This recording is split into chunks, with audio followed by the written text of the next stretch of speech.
നമസ്തേ പ്രിയമുള്ള പ്രേക്ഷകരെ, നാം ഇവിടെ ചർച്ച ചെയ്യുന്നു ശ്രീ വേദവ്യാസനാൽ വിരചിതമായ ഭഗവത്ഗീതയിലെ കർമ്മസന്യാസ യോഗമെന്ന 5-ാമത്തെ അധ്യായത്തിലെ 29-ാമത്തെ ശ്ലോകം.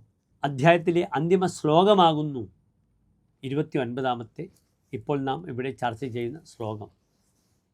പ്രിയമുള്ള പ്രേക്ഷകർ, ശ്ലോകം ശ്രദ്ധിക്കുക. ഭോക്താരം യജ്ഞതപസാം സർവലോകമഹേശ്വരം സുഹൃതം സർവഭൂതാനാം ജ്ഞാത്വാ മാം ശാന്തി മൃച്ഛതി. ഇനി ശ്ലോകത്തിൻ്റെ പദച്ഛേദം ശ്രദ്ധിക്കുക. ഭോക്താരം യജ്ഞതപസാം സർവലോകമഹേശ്വരം സുഹൃതം സർവഭൂതാനാം ജ്ഞാത്വാ മാം ശാന്തിം ഋച്ഛതി.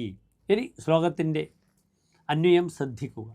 യജ്ഞതപസാം ഭോക്താനാം സർവലോകമഹേശ്വരം സർവഭൂതാനാം സുഹൃതം മാം ജ്ഞാത്വാ മുനിഹി ശാന്തിം ഋച്ഛതി.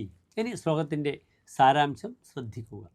യജ്ഞതപസ്സുകളുടെ ഭോക്താവായി ഫലം അനുഭവിക്കുന്നവനായി സർവ്വലോകങ്ങൾക്കും മഹേശ്വരനായും സർവ്വജീവികളുടെയും സുഹൃത്തായും സഖാവായും എന്നെ അറിഞ്ഞിട്ട് യോഗി ശാന്തിയെ പ്രാപിക്കുന്നു എന്ന് ശ്ലോകത്തിൻ്റെ ആശയം.